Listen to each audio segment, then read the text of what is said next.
It is my opinion that you do not really understand the concept of banking. All the banks are broke.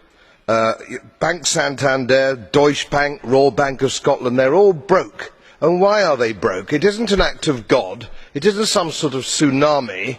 They're broke because we have a system called fractional reserve banking, which means that banks can lend money that they don't actually have. It's a criminal scandal, and it's been going on for too long. To add to that problem, you have moral hazard, a very significant moral hazard from the political sphere. And most of the problem starts in politics and central banks, which are part of the same political system. We have counterfeiting, sometimes called quantitative easing, but counterfeiting by any other name. The artificial printing of money, which if any ordinary person did, they'd go to prison for a very long time. And yet governments and central banks do it all the time. Central banks repress the amount of interest that rates are, so we don't have the real cost of money.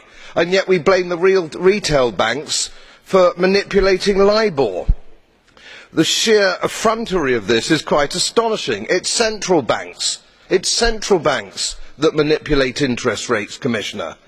And plus, underneath all this, we talk loosely, in a rather cavalier fashion, do we not, about deposit guarantees.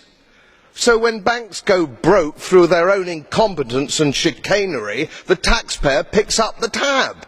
It's theft from the taxpayer. And until we start sending bankers, and I include central bankers and politicians, to prison for this outrage, it will continue.